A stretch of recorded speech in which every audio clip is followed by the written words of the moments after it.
ಗುಲಬರ್ಗಾ ವಿವಿ 281 ಹೊರಗುತ್ತಿಗೆ ನೌಕರರ ಬದುಕು ಬೀದಿಗೆ. ಅಧಿಕಾರಿಗಳ ಅಮಾನವೀಯ ವರ್ತನೆಗೆ ವ್ಯಾಪಕ ಆಕ್ರೋಶ. ಕಲಬುರಗಿ ಗುಲಬರ್ಗಾ ವಿಶ್ವವಿದ್ಯಾಲಯದಲ್ಲಿ ದಶಕಕ್ಕೂ ಹೆಚ್ಚು ಕಾಲದಿಂದ 10 ರಿಂದ 15 ವರ್ಷಗಳು ದುಡಿಯುತ್ತಿದ್ದ 281 ಹೊರಗುತ್ತಿಗೆ ನೌಕರರು ಇದೀಗ ಕೆಲಸ ಕಳೆದುಕೊಂಡು ಬೀದಿಗೆ ಬಿದ್ದಿದ್ದಾರೆ. ಉದ್ಯೋಗ ಭದ್ರತೆಗಾಗಿ ನೌಕರರು ನಿರಂತರ 1 ತಿಂಗಳ ಕಾಲ ಸತ್ಯಾಗ್ರಹ ನಡೆಸುತ್ತಿದ್ದರೂ ವಿಶ್ವವಿದ್ಯಾಲಯದ ಅಧಿಕಾರಿಗಳು ಮಾತ್ರ ಕನಿಷ್ಠ ಸೌಜನ್ಯವನ್ನು ತೋರುತ್ತಿಲ್ಲ ಎಂಬ ಆರೋಪ ಕೇಳಿಬಂದಿದೆ. ಬಿಸಿಲ ಬೇಗೆಯಲ್ಲಿ ಬೆಂದ ನೌಕರರು ಕಳೆದ 1 ತಿಂಗಳಿಂದ ನಡೆಯುತ್ತಿರುವ ಹೋರಾಟದಲ್ಲಿ ಸುಡುವ ಬಿಸಿಲಿನ ಬೇಗೆಯಿಂದಾಗಿ ಹಲವು ನೌಕರರು ಅಸ್ವಸ್ಥರಾಗಿದ್ದಾರೆ. ತೀವ್ರ ಅನಾರೋಗ್ಯಕ್ಕೆ ತುತ್ತಾದವರನ್ನು ಆಸ್ಪತ್ರೆಗೆ ದಾಖಲಿಸಿ ಚಿಕಿತ್ಸೆ ಕೊಡಿಸುವ ಪರಿಸ್ಥಿತಿ ನಿರ್ಮಾಣವಾಗಿದೆ. ಆದರೆ ಇಷ್ಟು ವರ್ಷಗಳ ಕಾಲ ವಿಶ್ವವಿದ್ಯಾಲಯದ ಏಳಿಗೆಗಾಗಿ ದುಡಿದ ನೌಕರರ ಯೋಗಕ್ಷೇಮ ವಿಚಾರಿಸಲು ಬರುವ ಕನಿಷ್ಠ ಮಾನವೀಯತೆಯನ್ನು ಅಧಿಕಾರಿಗಳು ತೋರಿಲ್ಲ. ಇದು ಸಾರ್ವಜನಿಕ ವಲಯದಲ್ಲಿ ತೀವ್ರ ಆಕ್ರೋಶಕ್ಕೆ ಕಾರಣವಾಗಿದೆ. ನೌಕರರ ಅಳಲು, ನಮ್ಮನ್ನು ಮರುನೇಮಕ ಮಾಡಿಕೊಳ್ಳದಿದ್ದರೆ ನೂರಾರು ಕುಟುಂಬಗಳು ಅನಾಥವಾಗುತ್ತವೆ. ಮಕ್ಕಳ ಶಿಕ್ಷಣ, ದಿನನಿತ್ಯದ ಬದುಕು ಮತ್ತು ಸಂಸಾರದ ನಿರ್ವಹಣೆ ನಡೆಸಲು ಸಾಧ್ಯವಾಗದ ಸ್ಥಿತಿಯಲ್ಲಿ ನಾವು ನರಳುತ್ತಿದ್ದೇವೆ. ಬದುಕು ಬೀದಿ ಪಾಲಾಗುವ ಆತಂಕದಲ್ಲಿ ದಿನ ಕಳೆಯುತ್ತಿದ್ದೇವೆ ಎಂದು ನೌಕರರು ತಮ್ಮ ಅಳಲು ತೋಡಿಕೊಂಡಿದ್ದಾರೆ. ಅಧಿಕಾರಿಗಳ ಈ ಅಸಡ್ಡೆಯ ಧೋರಣೆಯು ಕೇವಲ ಉದ್ಯೋಗದ ಪ್ರಶ್ನೆಯಲ್ಲ, ಇದು ನೂರಾರು ಕುಟುಂಬಗಳ ಭವಿಷ್ಯದ ಪ್ರಶ್ನೆಯಾಗಿದೆ. ಕೂಡಲೇ ಸಂಬಂಧಪಟ್ಟವರು ಮಧ್ಯಪ್ರವೇಶಿಸಿ ಈ ಹೊರಗುತ್ತಿಗೆ ನೌಕರರಿಗೆ ನ್ಯಾಯ ಒದಗಿಸಬೇಕೆಂದು ಒತ್ತಾಯಿಸಲಾಗುತ್ತಿದೆ. ಜನಘರ್ಜನೆ ನ್ಯೂಸ್, ಶ್ರೀ ಸಾಮಾನ್ಯರ ಧ್ವನಿ, ಸಾರಥ್ಯ ಅವಿನಾಶ ಎಸ್. ದೇವನೂರ.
ವೇದಿಕೆಯ ಒಂದು ಈ ಧರಣಿ ಸತ್ಯಾಗ್ರಹದ ಮೂಲಕ ಈ ಮಾಧ್ಯಮದವರಿಗೆ ತಮ್ಮಲ್ಲಿ ವಿನಂತಿ ಮಾಡಿಕೊಳ್ಳೋದೇನೆಂದರೆ, ನಾವು ಸುಮಾರು 29 ದಿನಗಳ ಒಂದು ಧರಣಿ ಸತ್ಯಾಗ್ರಹವನ್ನು ಹಮ್ಮಿಕೊಂಡಿದ್ದೇವೆ.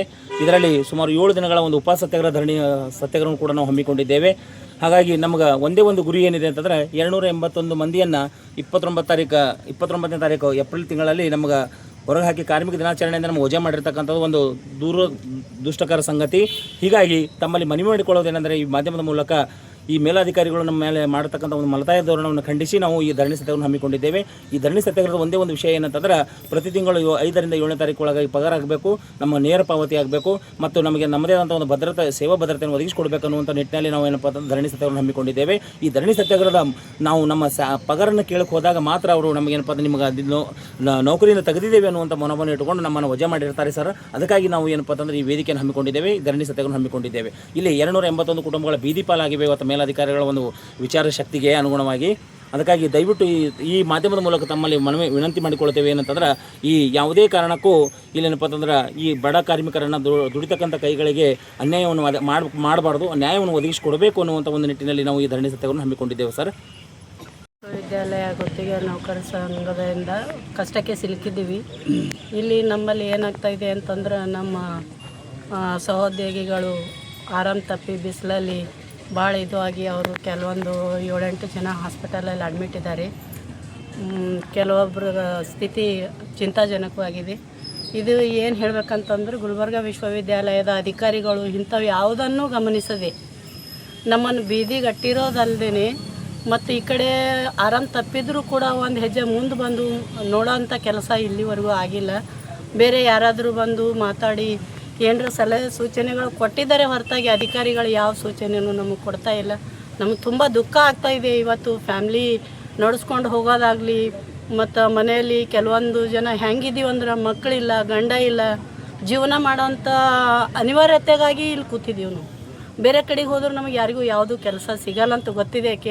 ಕೇವಲ ಇನ್ನು 7-8 ವರ್ಷಗಳಲ್ಲಿ ನಾವು ರಿಟೈರ್ಮೆಂಟಿಗೆ ಬಂದಿದ್ದೀವಿ. 24 ವರ್ಷದಿಂದ ಕೆಲಸ ಮಾಡ್ತಾಯಿದ್ದೀವಿ. ಇಂಥ ವಿಷಯದಲ್ಲೂ ಬಿಸಿಲಲ್ಲೂ ಮಳೆಯಲ್ಲೂ ಎದೆಗುಂದದೆ ಇಲ್ಲೇ ಕೂಡ್ತಾ ಇದ್ದೀವಿ ಅಂದ್ರೂ ಅವ್ರಿಗೆ ಕನಿಕರ ಬರ್ತಾಯಿಲ್ಲ. ಮೇಲಾಧಿಕಾರಿಗಳಲ್ಲಿ ಮನವಿ ಮಾಡ್ಕೊಳ್ಳೋದು ಏನಂತಂದ್ರೆ ಅವ್ರು ಬಂದು ನಮ್ಮ ಕಷ್ಟಕ್ಕೆ ಸ್ಪಂದನೆ ನೀಡಿ ನಮಗೆ ಒಳಗೆ ಕರೆಯುವಂಥ ಕೆಲಸ ಆಗಬೇಕು. ನಿಜವಾಗ್ಲೂ ಈ ಕೆಲಸ ಏನಾದರೂ ಮಾಡಿದರೆ ಹೀಗೆ ವಿಶ್ವವಿದ್ಯಾಲಯ ಮುಂದುವರಿಯುತ್ತದೆ ಅನ್ನೋದು ನನ್ನ ಅನಿಸಿಕೆ ಇದೆ, ಮಾತಿದೆ. ನಾವು ಗುಲ್ಬರ್ಗ ವಿಶ್ವವಿದ್ಯಾಲಯ ಹೊರಗುತ್ತಿಗೆ ನೌಕರ ಕಲ್ಯಾಣ ಸಂಘದ ವತಿಯಿಂದ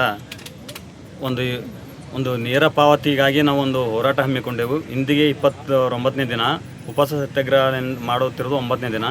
ಮುಖ್ಯವಾಗಿ ನಾವು 29 ಏಪ್ರಿಲ್ ನಾವು ಕುಂತಾಗ ಒಮ್ಮೆ 30 ತಾರೀಕು ಏನು ಮಾಡ್ತಾರೆ, ನಿಮ್ಮೆಲ್ಲರನ್ನು ನಿಮ್ಮ ಟೆಂಡರ್ ಮುಗಿದಿದೆ, ವಜಾ ಮಾಡಲಾಗಿದೆ ಎಂದು ಒಂದು ಲೇಬರ್ ಕಾರ್ಮಿಕ ದಿನಾಚರಣೆ ದಿನದಂದೇ ಕಾರ್ಮಿಕನನ್ನು ಹೊರಗಟ್ಟುವ ಕೆಲಸ ಒಂದು ಆಡಳಿತ ಮಂಡಳಿ ಮಾಡಿದೆ. ದಯಮಾಡಿ ಎಲ್ಲ ಕಾಯಂ ಸ್ವರೂಪದ ಕೆಲಸಗಳು 10-15 ವರ್ಷಗಳಿಂದ ಮಾಡುತ್ತಾ ಬಂದಿದ್ದೀವಿ. ಹಾಗಾಗಿ ನಮ್ಮ ಬದುಕು ಬೀದಿಗೆ ತಳ್ಳಬೇಡಂತ ಎನ್ನುವುದು ಈ ಮೂಲಕ ಆಡಳಿತ ಮಂಡಳಿ ತಿಳಿಸುತ್ತೇನೆ. ಏಕೆಂದರೆ ಇದು ಜೀವನ ಕಟ್ಟಿಕೊಳ್ಳೋದು ತುಂಬ ಕಷ್ಟ. 15-20 ಈಗ ಎಲ್ಲ ಏಜ್ ಮುಗಿದಿದೆ, ಎಲ್ಲ ಎಲ್ಲರೂ ಎಲ್ಲಿ ಹೋಗ್ಬೇಕು, ಎಲ್ಲರೂ ಬಡ ಕಾರ್ಮಿಕರಿದ್ದಾರೆ. ಹಾಗಾಗಿ ಇನ್ನು ಅವರಲ್ಲಿ ಮನವರಿಕೆ ಮಾಡಿಕೊಳ್ಳೋದೇನೆಂದರೆ ನಮ್ಮ ನ್ಯಾಯಯುತವಾದ ಬೇಡಿಕೆಗೆ ಸ್ಪಂದಿಸಿ ನಮ್ಮ ಎಲ್ಲ ಸಿಬ್ಬಂದಿಗಳೊಂದು ನ್ಯಾಯವನ್ನು ಒದಗಿಸಿಕೊಟ್ಟು ನಮ್ಮನ್ನು ಒಂದು ಕೆಲಸಕ್ಕೆ ಮರು ನೇಮಕ ಮಾಡಿಕೊಳ್ಳಬೇಕು. ಒಂದು ವೇಳೆ ಮರು ನೇಮಕ ಮಾಡಿಕೊಳ್ಳಿದ್ದರೆ ನಾವು 280 ಜನ ಇಲ್ಲಿಂದ ಹಾಸ್ಪಿಟಲ್ರೆ ಹೋಗ್ತೀವಿ, ಇಲ್ಲದ್ರೆ ಕೆಲಸಕ್ಕೆ ಹೋಗ್ತೀವಿ, ಮನೆಗಂತೂ ನಾವು ಹೋಗೋದಿಲ್ಲ ಅಂತ ಈ ಮೂಲಕ ಅವರಲ್ಲಿ ಮನವರಿಕೆ ಮಾಡಿಕೊಳ್ಳುತ್ತೇನೆ.